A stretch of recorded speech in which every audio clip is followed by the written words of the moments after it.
These are the players I'm drafting right now. And if you wait until the end of May, you might be too late.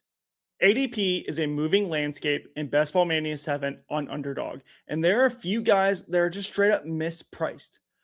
Once we get into peak best ball summer, these players are going to rise a few rounds. One of them is already on the move. Let's start with Giants second year running back Cam Scatterbo. The Giants were rumored to add a running back all offseason, and they didn't. And he's still being priced like they're going to add one. According to PFF, they have the ninth ranked offensive line, and they just secured their weakest spot in the NFL draft. Before he got hurt and when he took over that backfield, he was averaging almost 16 half PPR points per game. Right now, he's pick 49. I expect him to move into the maybe late 30s, maybe even early 30s by August 1st. This is just one player that you do not want to miss on when everyone else is clicking him at this cheap price. Now, this next selection, to be honest, it's kind of a cheat code. It's four players: Juwan Jennings, Stephon Diggs, Tyreek Hill, and Keenan Allen. They're all still unsigned.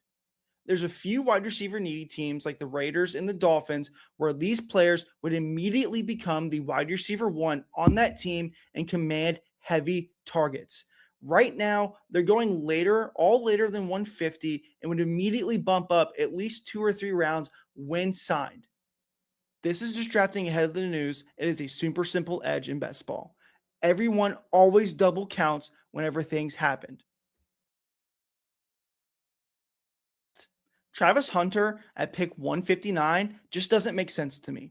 He went second overall in the 2025 NFL draft as a cornerback wide receiver hybrid, and I feel like we saw enough on offense to know last year that he's a great player. Before his injury, he was playing 60 to 85% of the snaps for the Jaguars, and 4 out of the 7 games we saw from him, he was top 2 in the Jaguars on targets, including the last game where he exploded over 100 yards and a touchdown. Before last summer, when we thought he'd be a part-time player, he was going in the 5th round. Now he's in the 150s in round 14.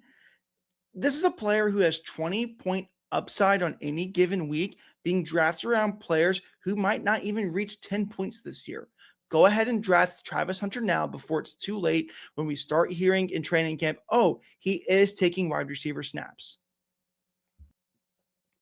If you're drafting Best Ball Mania this summer, make sure you hit like and subscribe before we head to the last guy. And finally, Antonio Williams. This is an 18th round dart throw that I don't mind clicking. The Washington Commanders selected him in the 3rd round of the 2026 NFL Draft, and he has immediate potential to be the wide receiver 2 behind Terry McLaurin. There have been high upside comps such as Rashee Rice and Khalil Shakur. While those are very high upsides for him and honestly potentially not likely, that is too good to pass up in this 18th round of Best Ball Mania 7. He was Clemson's leading receiver as a freshman and did not look back since. He was the reason this offense was remotely good the 4 years he was in South Carolina. And now he's tied to Jaden Daniels in a high-powered offense.